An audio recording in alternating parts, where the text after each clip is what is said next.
Hello and welcome to Filling the Sink, a podcast from Catalan News. My name's Beth Cohen and today we'll be talking about breakfast in Catalonia. Catalan cuisine is a treat for the taste buds. And today we'll be finding out about the traditional esmorzars de forquilla, literally fork breakfast, and comparing it to its modern rival, brunch. We'll be visiting different establishments that serve esmorzars de forquilla and brunch, discovering what's on the menu and talking to customers, restaurant owners, and fans of both culinary traditions. Joining me to tackle this tasty topic is Oriol Escudé. Hello, Oriol. Hello, Beth. How are you? I'm good, thanks. Nice to see you. It's very exciting to be here. A warning for the listeners. Do not listen to this podcast on an empty stomach. Yep, there's going to be some serious food content coming up. Now, Oriol, before we grab our knives and forks and dive into details, can you just give us a brief overview of what these two meals, brunch and esmorzar de forquilla, actually are? Well, I had to do some research, so I went to both a brunch bar and a traditional esmorzar de forquilla restaurant and tried both. You lucky thing. That's a dream job. It's all in a day's work. And what did you find out? Well, I think most of our listeners will be familiar with the concept of brunch. So, esmorzar de forquilla is the traditional Catalan equivalent to brunch. Both are substantial meals that are eaten mid-morning between breakfast and lunchtime. In fact, the word brunch is a portmanteau of breakfast and lunch, and you typically eat brunch instead of these two meals. Okay, well, let's start by talking about brunch. Do you know where the idea originated? There's no concrete record of when brunch first appeared, but it is thought to have originated in England at the end of the 19th century. Some people claim that it evolved from the traditional English hunting breakfast. Of course, that was a big social event, and it was a meal that was meant to sustain hunters all day long. Yes, other people suggest that brunch evolved from the Catholic tradition of eating a large meal after church on Sunday. However, brunch really became popular in the US during the 1930s, when Hollywood stars would have late morning meals in Chicago during long train trips. Perhaps that's why brunch sounds glamorous and it's often associated with an upper-class lifestyle. Quite possibly, yeah. In fact, by the 1950s, as more women entered the workforce, many American restaurants and diners began to offer brunch specials on weekends to provide a break from cooking. Well, I completely understand that. After a hard week in the newsroom, I would far rather go out for a meal than cook at home. This trend continued, and by the 1980s in the US, brunch had become a regular meal for many Americans. And now it's becoming popular in Catalonia. Yeah. In recent years, brunch establishments have started opening up all over central Barcelona, especially in tourist hotspots such as the area around the Sagrada Familia. That's true. In fact, it's hard to pinpoint exactly when it began in Barcelona, as there's obviously no official data. It's also tricky to define what a brunch restaurant is. There are many places that serve lunch or dinner and also offer brunch. There are also small cafes that claim to serve brunch, but it's not really a classic brunch. But if we look at Google Trends, which tracks search interest, the term brunch saw a huge spike in Catalonia between 2017 and 2019. There was a drop during the pandemic, and then interest in brunch surged again. So we can say that brunch became a major trend in 2017 and is now firmly established. And how many brunch places are there exactly? Again, it's hard to say for sure because there's not a pure definition of what a brunch bar is. But after spending a ridiculous amount of time on this, I've come up with an approximate number. And this is a Catalan News exclusive, okay? Because no journalist has ever dedicated as much time as I did to find out this figure. Okay. Do you want to know? Surprise me. So there are about 300 brunch spots in Barcelona. 300 spots that say they serve brunch. Now, from this, I've trimmed it down because I'm an expert of brunch now and I can say what's a brunch and what's not. So I consider that from these 300, 187 are true brunch spots. And why do you think there's been such a boom in brunch bars? Do you think it's related to a rise in tourism? Yeah, absolutely. I think tourism in Barcelona has contributed significantly to the rise of brunch spots. Barcelona attracts millions of international visitors every year. We had nearly 16 million international tourists last year. And many of these are from places where brunch culture is popular, such as the US, the UK, Australia. So basically there's demand for brunch, and there are brunch places. And what might you find on a typical brunch menu? So savory dishes could include toast with different toppings, eggs Benedict, scrambled eggs, quiches. Then, of course, we have the English breakfast, my personal favorite, I have to say. And there are many other international options. Then there's also sweet choices like pancakes, waffles, There's just too much to choose from. That sounds delicious. And what about drinks? Again, so many options as well. We have specialty coffee, all kinds of lattes, smoothies, and then there's also alcoholic drinks, such as mimosas, which I love, and Aperol spritz. And how much might a typical brunch cost you? In Catalonia, it's usually around 10 to 12 euro per dish, without drinks or coffee. So, for example, an avocado toast might typically cost you 12 euro. Well, it's certainly more expensive than our local bars in Figueres, where breakfast might set you back maybe 3 or 4 euros tops. Okay, so what time do people usually go for brunch? Timetable for brunch is very flexible. You can order between 9 a.m. and 5 p.m. in most of brunch places. So that's much later than the esmorzars de forquilla, right? Yeah, we'll be talking about esmorzars de forquilla later on in the podcast, but this is one of the main differences. Brunch has a very flexible timetable, which is also part of its charm because you can easily fit it around your plans. Of course. I mean, people on holiday or having a lazy weekend don't want to have to watch the clock. And what type of customers do brunch bars typically attract? Are they mainly tourists, or do locals go for brunch as well? Well, it's mainly tourists, and the locals who do go are often expats. I have to think that brunch is usually more expensive and not compatible with local salaries. Plus, locals are not accustomed to having brunch. So to find out more about the rising trend of brunch, Oriol went to visit Billy Brunch, one of the most famous brunch chains in Barcelona. He spoke to founder and owner Billy Thorens about the secret to his success and chatted to some of the customers to find out what's so great about brunch.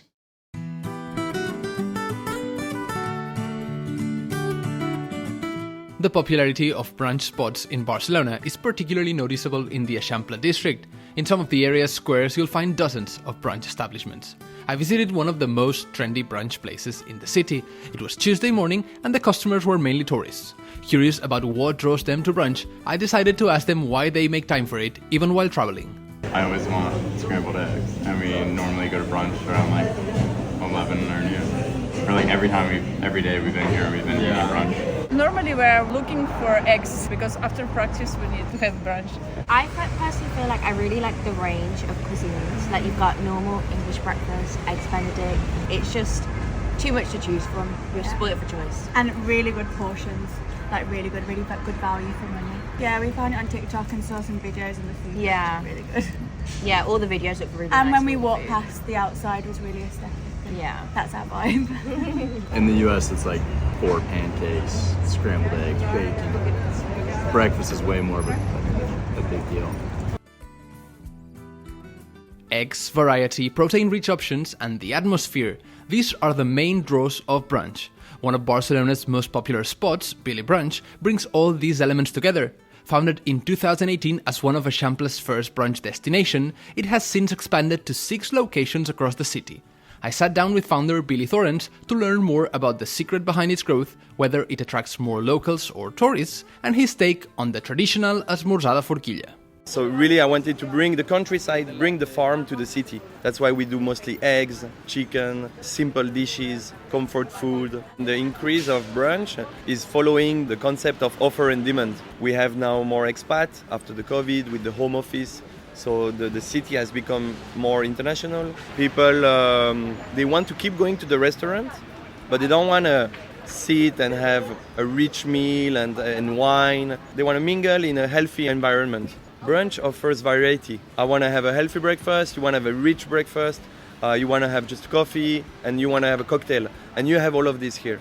In the weekdays, we mostly do travelers, and we do people who have day off on weekdays also. It's true that because it's a little more unusual to the local culture, we do more international people than local people. But if you come on the weekend, because it became so famous, we do a lot of local people because it's the trend. You, me, we love esmorzar de forquilla. I love my capipota and it's like soaking the bread, and I mean, who doesn't like it? But I cannot do this every day. I do it sometimes. You can eat in Billy Brunch every day and you can be totally healthy. I think it's important to understand that we don't come to remove the culture. If you come to Billy Brunch and you ask for pan tumaquet, you have it, you know. If you want a simple omelette, if you want patatas, we have this, you know, and we're happy to do this. We understand the Catalan language, we can communicate in Catalan, everyone is welcome, you know. And I really incitate these people to make a move and come to Billy Brunch and see that we are not coming to take over, you know. It was really interesting to hear Billy's perspective, and I like the fact that he makes a point about not wanting to override local culture. And it's true that there were plenty of healthy options on the menu, as well as classic standards like tortilla and English breakfast. Well, English breakfast might be standard for you, Beth, but perhaps not for other locals. That's true.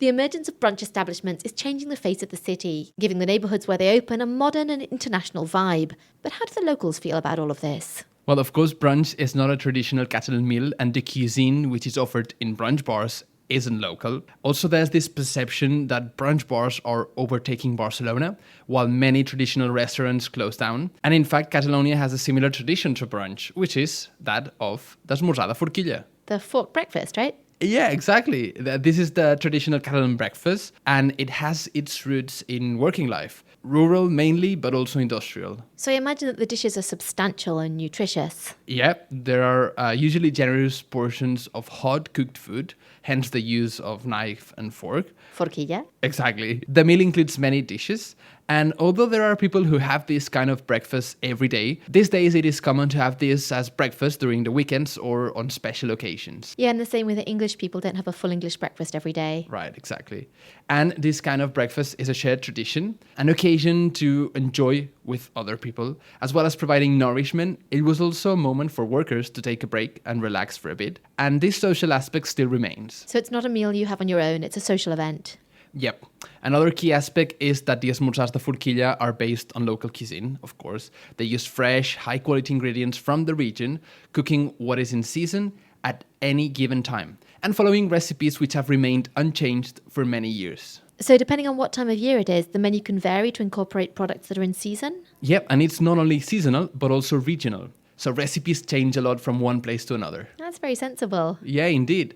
Esmorzada forquilla is Catalan home cooking at its best, and is a great way to discover the local flavors. And it's not just about the food, it's a whole experience. And what might we find on the menu for a typical esmorzar de forquilla? Okay, so there's no single definitive dish that defines an esmorzada forquilla.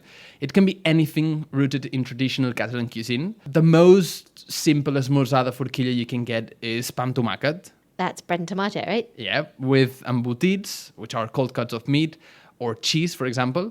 But some of the most iconic esmorzada forquilla dishes are, for example, capipota, which is a stew made of beef head and trotters. You can also find botifarra amb mongetes, sausage with beans, or bacallà amb samfaina, salted cod with roast vegetables. There's many traditional esmorzada forquilla recipes. Most of them include hearty stews or grilled meats.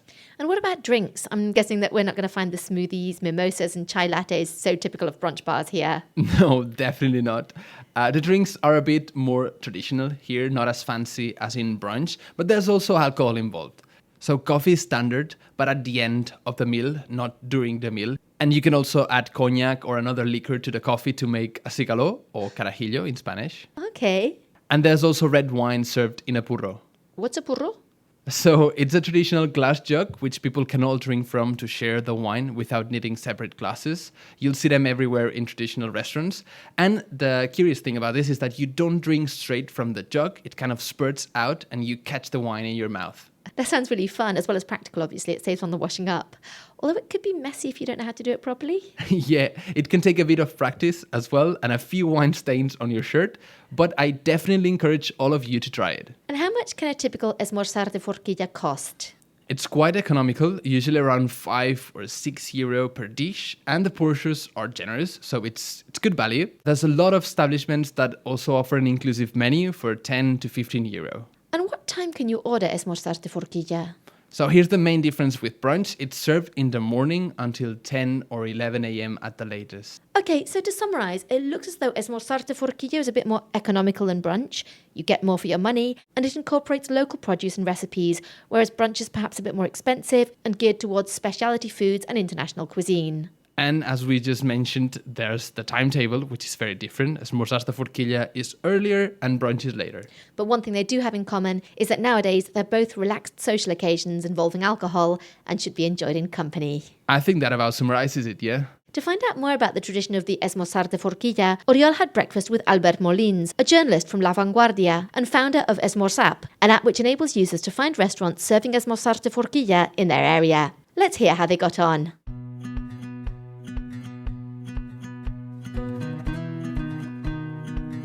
Avui en dia, l'esmorzar forquilla és millors defensa del receptari tradicional de la cuina catalana. These days, the esmorzar de forquilla is the best example of traditional Catalan cuisine. The esmorzar de forquilla is what in ancient times used to be lunch. Era el dinar. Contrary to what happens with brunch, which puts breakfast and lunch together, the esmorzar de forquilla does not exclude them. You can have something light as breakfast, then esmorzar de forquilla, and then lunch. Tu esmorzes de forquilla i després també dinaràs, val? Per un plat, una copa de vi, pa i un cafè. The basic esmorzar de forquilla consists of a main dish, a glass of wine, bread and coffee. The prices of esmorzar de forquilla are very economic. Regular customers get really angry if an esmorzar de forquilla costs more than €15. It cannot cost more than that. No pot costar més de 15 euros. Val? També a l'esmorzar de forquilla és una cosa que està vinculada a la feina. The esmorzar de forquilla is traditionally a meal for working people, whether that be on the farm or in the factory. Workers would wake up very early, start the day with a coffee or whatever was available, and then take a break mid-morning to eat something more substantial that would keep them going until lunchtime or even dinner. És alguna cosa més que els permetés aguantar fins l'hora de dinar o fins l'hora de sopar. Tingues en compte que qualsevol d'aquestes tres coses... Three iconic dishes of the esmorzar de forquilla are capipota stew, botifarra sausage, and codfish. But we could have any of these for lunch or dinner. There are no recipes which are specific to the esmorzar de forquilla. People tend to associate esmorzar de forquilla with very hearty recipes, lots of food and many pork-based ingredients. But that's normal because people eat what they have, and Catalonia is a land of pigs and lambs. I Catalunya és un país de porcs i de xais. This movement to revive the tradition of the esmorzar de forquilla began after COVID. I created a map in Google with places that offered esmorzar de forquilla. I asked people to send me places where they had an esmorzar de forquilla, and I would pin their suggestions on the map. It turned out to be quite a success. I això va ser un petit èxit, però els primers dies de repent... We turned the Google map into an app, and when we launched it, everyone on Twitter was talking about the esmorzar de forquilla. The app became the most downloaded app in the Apple Store's food and drinks category, surpassing McDonald's and Burger King. Per sobre de McDonald's i Burger King. Vaig generar 8... Over these 4 years, I've created a community of 8,000 people, and the map now has over 4 million visits. 4 milions de visualitzacions. Si no donem a conèixer... We have to promote our culinary heritage, because if we don't, no one will know about it. It's our responsibility. Si vas pel carrer, no és visible. If you walk down the street, it's not visible. Catalan cuisine is not visible. Unless someone gives you a list and tells you to go here or there, it's not easy to find. In hotels all over Catalonia, it's easier to find an English breakfast than an esmorzar de forquilla. We've lost part of our identity. We must be able to show our traditional food to people abroad, right in front of their eyes. Because if we don't, they may never get to experience it. De posar-s'hi a la gent que ve de fora, posar-s'hi davant dels nassos això, és molt complicat. Thank you, Oriol, for bringing us that interview. Conversation aside, how did you enjoy your breakfast with Albert? Well, I have to say, I'm not used to eating that much rich food early today. It was 8 a.m., so I was not ready for that. But I certainly enjoyed it. It was delicious. And I had plenty of energy to keep me going throughout the day. Yeah, in English, we'd say full of beans to mean someone who's full of energy. In my case, full of capipota, right? Oh, no. But it was really delicious. As Albert mentioned, recently there's been a movement to revive the tradition of the esmorzar de forquilla, and I'm personally delighted as it now seems to be much more widely available than it was a few years ago. Oriol, do you think that this revival is in some way a reaction to the advent of brunch bars? Yeah, absolutely. In a way, it feels like locals have declared war on brunch through esmorzar de forquilla as a way to defend Catalan cuisine and protect our cultural heritage. So in the rivalry between brunch and the traditional esmorzar de forquilla, we have local culture and tradition versus international influence and globalization, right? Totally. I was actually so surprised when I first read the menu at Billy Brunch. It reminded me of brunch places I visited in Australia or the United States and other parts of the world. And it wouldn't look out of place there, but for me it seemed really strange to see it here in downtown Barcelona. So Oriol, how do you think that the rise of global cuisine is affecting traditional Catalan restaurants? Well, it clearly has had an impact on traditional restaurants. Many have closed down recently or are on the verge of doing so. It's not just because of the rise of brunch bars, but also due to the growing presence of international restaurants and food chains. So this isn't unique to Barcelona, but it's most noticeable here. And perhaps in Girona City as well. Yeah, absolutely. So there are several factors at play. Inflation and rising costs are an obvious challenge, although those affect all restaurants. But still, it's particularly tough on small businesses. The aftermath of COVID-19 dealt a heavy blow too, forcing many to shut their doors. But above all, I'd argue, especially in Barcelona, the biggest factor, as we said, is tourism. Well, major cities have always been a cultural melting pot, and I think the situation in the rest of Catalonia is a bit different to that in Barcelona. I mean, most of the restaurants where I live in rural Girona serve traditional Catalan food, and they're usually full of locals. They're definitely not in danger of extinction. But the question is whether these international influences will eventually replace or transform traditional Catalan cuisine. What's its current state? So you could argue that Catalan cuisine is in great shape. In 2025, it will receive the World Region of Gastronomy, which is a distinction that it's never been received by any other region in Europe. So Catalonia will be the first European region to get this distinction. But at the same time, there's a sense that Catalan traditional cuisine is regressing. How do you mean? Well, Catalonia has always been highly regarded in terms of hot cuisine. We have El Bulli, Ferran Adrià, the Rocca brothers. So we've always had some of the best chefs in the world and in history, we could say. That's why hot cuisine seems to be in very, very good place and evolving a lot. But at the same time, there's a feeling, and it's very evident with what we're talking today, esmorzars de forquilla versus brunch, that the more traditional, affordable, homemade, local places are disappearing. So you mean you can get the high-class gastronomic experience, but it's harder to find the affordable local food? Yeah, exactly. And it feels like hot cuisine is well regarded internationally, but local cuisine isn't. So this is something Albert pointed out that was really interesting, is that in other parts of the world, you see tourists seeking out the purest, most traditional, most authentic cuisine because the food has been very well promoted, right? But here in Catalonia, that doesn't seem to happen. It seems like we've only managed to promote hot cuisine and not traditional cuisine. But the thing is, without traditional cuisine, hot cuisine doesn't exist. Well, you can't forget your roots. Although I think it's worth mentioning that young people are not as attracted to traditional food, and I feel like people's dietary requirements and culinary preferences are changing. Do you think that restaurants need to adapt to the times and update their menus? This is another interesting topic. Brunch establishments, for example, have adapted much better to the modern needs of young people. They are aware of this and they offer more alternatives for vegetarians, vegans, celiacs, people with allergies, and just for those who are more health conscious. Yeah, and unfortunately, traditional Catalan cuisine doesn't really seem to take these preferences into account as much, and therefore might not be as attractive to young people. Yeah, absolutely. And there's another factor, I think, which is coffee. We've seen this growing interest in specialty coffee, which is, of course, part of the brunch experience and not something part of esmorzars de forquilla. Yeah, so you can have your carajillo, but Exactly. it's not a speciality. Exactly. It's with basic coffee. You know, Oriol, I think that the way people approach food these days is really different. I mean, customers find out about restaurants on social media or using Google Maps. And of course, a lot of traditional establishments are run by older people who might not know how to promote their business in this way. That's right. And of course, social media encourages us to make our food beautiful in order to sell it, right? Yes, hence the effort that brunch bars make in presenting their food, as they know that pictures of it are probably going to end up all over Instagram. Yeah, and also people might be less inclined to post a picture of a plate of capipota, for example, if it's less visually appealing. Yes, but that doesn't mean it's any less tasty. Exactly, that's the thing. Okay, Oriol, so we've tried brunch, we've tried esmorzar de forquilla, and now it's time for the verdict. In the battle of breakfasts, which did you prefer? Oh, come on. I can't say anything but esmorzar de forquilla. I have to choose this one. What I would say is perhaps not at 8 in the morning. I would have the brunch time, but the esmorzar de forquilla food. Okay, so you have esmorzar de forquilla, but a bit later in the day. Exactly. What about you? Well, I'm really not a morning person, so I would have to say brunch. But I wouldn't be having it at a brunch bar. I'd probably go to our local bar or I'd make it at home. So that's really funny. You chose esmorzar de forquilla and I chose brunch, each one faithful to their culture. Exactly.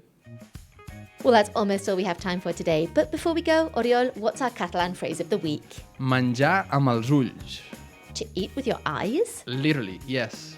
But that's not physically possible. It's actually used to indicate our desire to eat something depending on how well the food is presented. Okay, so if something looks good, we want to eat it. Yeah, basically, yeah. For example, these trendy brunch dishes decorated with edible flowers, for example. But we also use menjar amb els ulls to refer to those moments where you put more food in your plate than you can actually eat. Oh, yeah, that happened to me on a buffet in La Jonquera recently. It was so embarrassing. Although, fortunately, I had friends with me who could help me out. In English, we'd say your eyes are bigger than your stomach. Oh, that's beautiful. Yeah, exactly. Menjar amb els ulls in Catalan, to eat with your eyes. Well, I'll bear it in mind next time I go out for an esmorzar de forquilla and try to order with my brain, not with my eyes. This week on Filling the Sink, we've been talking about two rival breakfast traditions, the Catalan esmorzars de forquilla versus the new trend of brunch. we've discovered why brunch bars are booming in downtown Barcelona and how locals are reviving the tradition of esmorzars de forquilla in order to preserve our culinary heritage. Thank you to Billy Thorens, founder and general manager of Billy Brunch, for taking the time to talk to us, together with some of your international clientele. Thank you to Albert Molins for introducing us to the tradition of esmorzar de forquilla and sharing the secrets of the EsmorzApp. And of course, thank you to Oriol Escudé for joining me here in the studio. It's been a pleasure to do our first podcast together. Thank you, Beth, and have me in for more gastronomic podcasts. I love them. You just want to go out for a free breakfast. Exactly. That's all we have time for today. Thank you so much for listening. Make sure to subscribe to Filling the Sink wherever you get your podcasts if you haven't done so already. We'll be back again next Saturday with another exciting episode of Filling the Sink. On behalf of all the team here at Catalan News, I'm Beth Cohen, wishing you a great weekend. Fins aviat. Adeu.